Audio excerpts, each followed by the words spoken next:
Bonsoir à tous, bienvenue dans votre journal. Les titres de ce 4 novembre. À Blois, vaste opération sécurité. Le préfet appelle au calme à la suite des émeutes qui ont secoué les quartiers nord de la ville. On rejoint Audrey Champigny dans quelques secondes en direct de Blois. Marc Gricourt, le maire de la ville, répondra à ces questions pour TV Tour Val-de-Loire. À Mont, en Indre-et-Loire, habitants écologistes et agriculteurs élèvent la voix contre le projet d'extension de la ferme La Tardivière. Ils manifestaient hier soir, nous les avons rencontrés. Et puis la ville de Tours se part pour les fêtes de Noël. Un gros travail pour les ateliers municipaux qui s'y préparent 2 mois à l'avance. Bonsoir à tous. À Blois, dans le Loir-et-Cher, le préfet lance un appel au calme et maintient un important dispositif de sécurité depuis les émeutes qui se sont déroulées dans les quartiers nord de la ville ces derniers jours. Plusieurs affrontements, une trentaine de véhicules incendiés. Le bilan est lourd. Aujourd'hui, le préfet donnait une conférence de presse. Audrey Champigny, bonsoir. Vous êtes en direct d'Aglopolis à Blois. Le préfet en a-t-il dit plus qu'hier sur la réalité de ces émeutes ? Eh bien écoutez, la conférence de presse a duré environ 45 minutes. C'est tout d'abord le maire de Blois, Marc Gricourt, qui a pris la parole et qui a souligné le côté extraordinaire de ces événements. Et à cette conférence de presse, il y avait 3 autres acteurs, en l'occurrence le directeur de la sécurité publique, le préfet d'Indre-et-Loire et également le procureur de Blois. Alors le préfet a tout d'abord, ils ont tous les 4 en fait insisté sur l'importance du droit à la sécurité et à la tranquillité pour les habitants. Le préfet a de nouveau souligner l'importance qu'avaient eu les paroles de la famille d'appeler au calme. Et puis, même si le calme est revenu, il a souligné également que l'heure était à la vigilance. Je vous propose de l'écouter. On est dans une situation de vigilance. La question des renforts, vraiment c'est une réponse graduée. Par exemple, on peut faire appel aussi à des renforts de police venant des départements limitrophes, ce qui a été fait lors des derniers jours. Donc la situation s'adapte en permanence. Je crois qu'il faut partir aussi du principe que la tranquillité publique est la règle, et les incidents sont l'exception. Donc il faut aussi quand même raison garder. Je fais confiance à la population du quartier, en tout cas je fais confiance au professionnalisme des forces de l'ordre pour assurer cette tranquillité. Et la procureure générale s'est aussi exprimée lors de cette conférence de presse. On l'écoute. Il faut bien être conscient que dans la mesure où ce sont des mouvements de groupe, il est très difficile d'une part d'interpeller et d'autre part d'imputer ce que la loi nous oblige à faire individuellement, un fait à une personne. Donc les services de police vont continuer à travailler, notamment pour essayer d'identifier les auteurs de dégradation. Mais là, je ne peux pas vous dire si ça aboutira ou pas. Les émeutes qui créent également, sans grande surprise d'ailleurs, des tensions au sein de la classe politique, tensions au sein du Parti socialiste, mais qui proviennent également du Front national. Certains élus disent avoir en vain interpellé à plusieurs reprises le maire, le socialiste Marc Gricourt. Marc Gricourt, qui est avec vous, Audrey, toujours en direct de Blois. Oui, Marc Gricourt, le maire socialiste de Blois, est avec moi ce soir. Alors, c'est le premier qui a pris la parole à cette conférence de presse. Et c'est vrai que d'ici ces dernières semaines, il y a eu quelques critiques à l'égard de la politique menée par la ville, notamment par le Front national, qui a dit que ils en avaient parlé déjà depuis un certain temps et que la mairie n'avait rien fait. Alors, Marc Gricourt, vous êtes avec nous ce soir. Qu'est-ce que vous avez à répondre à ces critiques finalement ? Écoutez, moi je préfère regarder les actions qui sont portées par la municipalité, notamment de façon plus forte dans beaucoup de domaines depuis 2008, dans les politiques publiques que nous accompagnons, auprès des jeunes notamment, des politiques jeunesse, sur l'accès à la culture, sur l'accès au sport, sur l'accès à l'emploi, dans le partenariat avec le monde associatif, avec les institutions, avec la maison de l'emploi, la mission locale, bref, tout ce qui peut favoriser l'insertion sociale, l'insertion professionnelle, notamment des jeunes, mais pas seulement, sur toute la ville et en particulier sur ces quartiers. Quant aux réactions de certains, je préfère là aussi dire que nous sommes en permanence sur le terrain, que nous sommes attentifs, que nous sommes en capacité aussi d'évaluer nos politiques publiques. C'est la raison qui nous a amenés à repenser l'organisation de notre police municipale. C'est un travail qui est en cours, qui va se faire pour le début de l'année 2015. C'est le recrutement il y a 15 jours d'un chargé de mission sécurité-prévention pour pour essayer d'être encore plus efficace sur ces questions. Donc nous agissons. Il n'empêche qu'il y a évidemment sur ces quartiers en particulier des problématiques qu'il ne faut pas nier. Nous les avons perçues, mesurées depuis le printemps et en partenariat avec les services de l'État, chacun dans nos compétences, nous avons essayé d'y répondre le mieux possible. Alors tout à l'heure, à la conférence de presse, vous avez précisé que dans cette population, il y avait 30 à 35% qui étaient au chômage. Une des politiques de la ville également, c'était la réurbanisation, ou plutôt la modernisation de la ZUP de Blois, qui est en marche. On a été le vérifier hier soir. C'est aussi une façon, malgré les efforts finalement, est-ce que ces efforts sont suffisants, vu les événements de la semaine dernière ? Alors nous sommes concernés à Blois par un projet de rénovation urbaine qui est parmi les 10 premiers de France de par son importance. C'est quelque chose qui a été validé avec une convention en 2007. Nous avons là aussi dès 2008 travaillé à essayer d'associer beaucoup plus la population à cette évolution urbaine. Ça nous a amené à 2 études urbaines qui ont été très participatives. Aujourd'hui, nous étions aujourd'hui même en comité technique avec tous les partenaires dont l'État. Le constat à Blois, comme partout en France, est positif. Les projets de rénovation urbaine, dans ce qu'étaient leurs objectifs initiaux, de repenser l'urbanisme, de repenser les logements pour avoir une offre de logement plus satisfaisante pour les habitants, une meilleure répartition sur les territoires du logement social, ces objectifs sont atteints. Ensuite, il y a, c'est vrai, toutes les politiques qui doivent accompagner ces mutations urbaines. La situation que je rappelais économique et sociale est ce qu'elle est, avec de réelles difficultés, une accentuation même, notamment sur ces quartiers, des problèmes d'emploi. Mais nous y travaillons en essayant, dans ce partenariat que j'évoquais, de faire le maximum pour prendre des initiatives. Dernière petite question. De même, à la conférence de presse, vous parliez d'une fermeté que la ville de Blois mettrait aussi en œuvre dans la ZUP.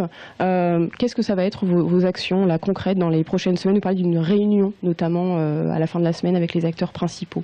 Alors, les élus, mes collègues sont très présents en permanence. Ils vont accentuer les initiatives. Donc, j'ai des collègues élus qui vont rassembler les associations du quartier, des quartiers nord en particulier, qui jouent un rôle important, qui remplissent des missions essentielles. Nous sommes présents régulièrement. Nous allons être attentifs, évidemment, à ce qui peut être la préoccupation, notamment de certains jeunes. C'est une poignée de jeunes. Et on peut comprendre leur désarroi, on peut comprendre leur perte de repères, on peut comprendre leur perte d'identité. Pour autant, je répète toujours que rien ne peut excuser ces actes.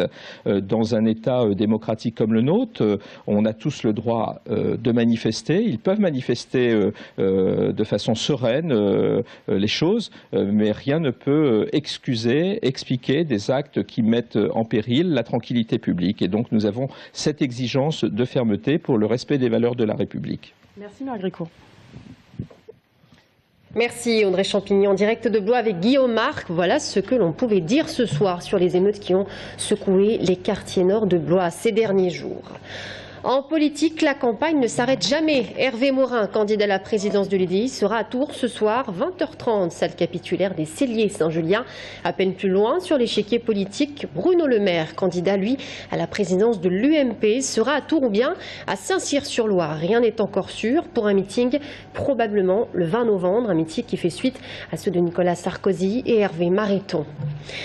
Policiers au rabais, sécurité en danger. Le syndicat Alliance Police Nationale dénonce entre autres une politique du chiffre et les dérives de la réforme pénale de Christiane Taubira. Aujourd'hui, à un mois des élections professionnelles dans la fonction publique, il souhaitait sensibiliser le public à leurs revendications. Romain Delville. On dénonce un petit peu tout ça dans notre acte. On fait une manifestation le 13 novembre. Un an jour pour jour après sa dernière manifestation, le 13 novembre 2013, le syndicat Alliance de la police nationale retournera dans la rue pour dénoncer, selon ses représentants, des conditions de travail qui se dégradent. Par un moment, on a l'impression de faire du travail à la chaîne puisqu'on nous demande continuellement, on a beau nous dire que la politique du chiffre n'existe plus, ce qui est totalement faux puisque régulièrement on a des mails de rappel nous disant mais pensez à faire ci, pensez à faire ça, accentuer les contrôles sur tel point, sur tel pour l'alcoolémie, la vitesse. Donc finalement on est pieds et poignets puisque malgré tout il y a quand même des chiffres à donner. Dans la ligne de mire du syndicat, la réforme pénale engagée par Christiane Taubira, la ministre de la Justice. Tant bien que mal, car l'attention des badauds est difficile à saisir, les 3 représentants d'Alliance ont partagé ce midi leurs revendications avec les passants rue nationale. Il y a un nombre de procès-verbaux qui sont en augmentation suite à toutes les réformes justement, puisque s'il y a des menottages, il faut écrire différemment. Enfin, il y a tout un système où dès qu'il y a une personne qui est interpellée, finalement après ça demande toute une tâche administrative aux collègues, qui fait que pendant ce temps-là, une fois qu'il y en a un qui est interpellé, on perd facilement 1 heure ou 2 heures après dans le commissariat à rédiger tout ce qu'il y a à rédiger. Le syndicat Alliance souhaite ne pas lier cette opération aux futures élections dans la fonction publique qui auront lieu en décembre. Lui qui représente au sein du corps de la police les fonctionnaires en tenue. À l'heure actuelle, nous on se bat pour la réforme des carrières, on se bat pour qu'il n'y ait plus d'effectifs sur le terrain, qu'on puisse travailler en toute sécurité. On se bat aussi pour que nos carrières évoluent au niveau de nos salaires, parce qu'on est gelé depuis des années. Il faut savoir qu'un fonctionnaire de police n'est pas un fonctionnaire qui travaille dans un bureau tous les jours. Ils ont des horaires atypiques. Ils sont là tous les jours fériés, tout le soir, la nuit. Lors des dernières élections professionnelles de la police en 2010, Alliance avait recueilli 28% en région centre, soit 3 sièges sur 9, les 6 autres revenant à Unité Police. À Mont Indre-et-Loire, habitants écologistes, agriculteurs élèvent la voix contre le projet d'extension de la ferme La Tardivière. Ils manifestaient hier soir alors que le conseil municipal devrait lui se prononcer demain sur ce dossier. Le projet est simple, les exploitants voudraient atteindre le nombre de 420 vaches dans leur ferme. Un projet qui divise. Une enquête publique a été initiée il y a 2 semaines. Agnès Michaud et Audrey Champigny. De telles fermes-usines se multiplient, la disparition des petites et moyennes exploitations est inévitable. La pluie ne les a pas dissuadés. Hier soir, devant la mairie de Mont, ils étaient près d'une 50aine à manifester contre le projet de ferme-usine du GAEC de la Tardivière. Habitants, écologistes et agriculteurs ont dénoncé les risques de nuisances sonores et olfactives, ainsi que la pollution des nappes phréatiques que cela pourrait engendrer. Mais ce que redoutent le plus certains, c'est l'industrialisation de la profession et ses conséquences. Ça représente la disparition de toutes les petites fermes qui vont plus pouvoir vivre aujourd'hui, parce que les plus grosses vont effectivement pouvoir vivre parce qu'elles vont avoir de plus en plus de subventions venant de l'Europe. Car avec leur projet de 420 vaches, 140 génisses, 210 taurillons et 1250 chèvres, l'exploitation laitière d'André, Thierry et Bernard Beauchesne deviendrait ainsi la plus grande d'Indre-et-Loire. Mais pour certains petits producteurs, la solution, pour pouvoir vivre de son élevage, est de diversifier son activité et non d'agrandir son cheptel. On ne peut pas vivre avec 18 vaches si on vend le lait au prix où il est acheté aujourd'hui. Par contre, si on réapprend le travail qu'on faisait autrefois, c'est-à-dire transformer son lait, le commercialiser, c'est ce que faisait mon grand-père, c'est ce que faisaient les gens autrefois. Et ça, aujourd'hui, il y a une vraie demande en plus, notamment en agriculture biologique. Il y a une demande, les consommateurs sont là. Le produit final n'est pas plus cher que celui que vous trouvez dans les grandes surfaces, à qualité même inférieure. Et donc, tout le monde s'y retrouve. Tout le monde s'y retrouve. Les exploitants, quant à eux, se refusent à tout commentaire, se sentant soumis à la pression. En attendant la réponse définitive de l'enquête publique qui s'est terminée le 29 octobre dernier, le conseil municipal de Mont devrait lui se prononcer demain soir sur le dossier. Et justement, demain, les agriculteurs bloqueront la ville de Tours pour faire entendre leur voix.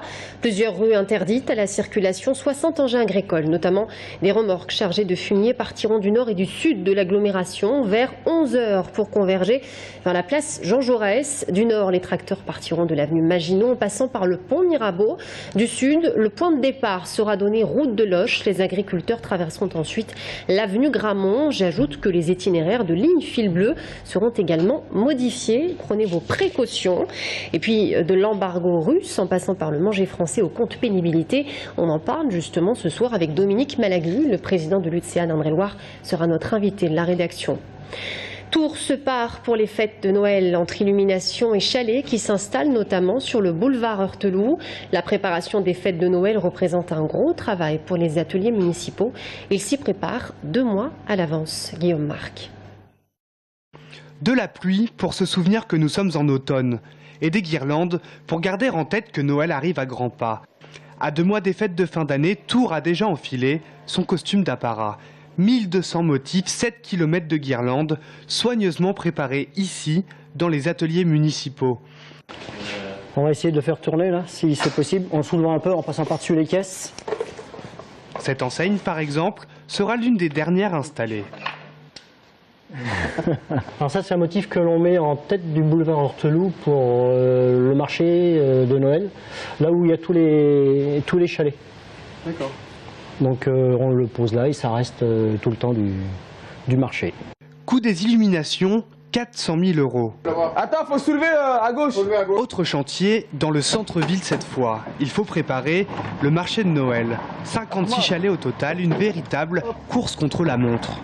À peu près 7 personnes minimum pour un seul chalet. On le montre entre 10 et 15 minutes avec toutes les protections, les câbles qui sont en dessous. Donc ça représente beaucoup de boulot. Beaucoup de boulot, certes, même si le marché n'est pas plus grand que l'année dernière. Parce que, évidemment, les terrains ne sont pas extensibles et forcément, nous ne pouvons pas mettre davantage de chalets ni de stands. On essaie de tout faire pour que les commerçants soient au mieux. Des installations qui dureront jusqu'à l'ouverture du marché de Noël, le 21 novembre. Voilà, c'est la fin de ce journal. Merci à tous de nous avoir suivis. Dans un instant, l'invité de la rédaction, Dominique Mélagueux, avec qui nous parlerons de ses revendications dans le monde agricole. À tout de suite.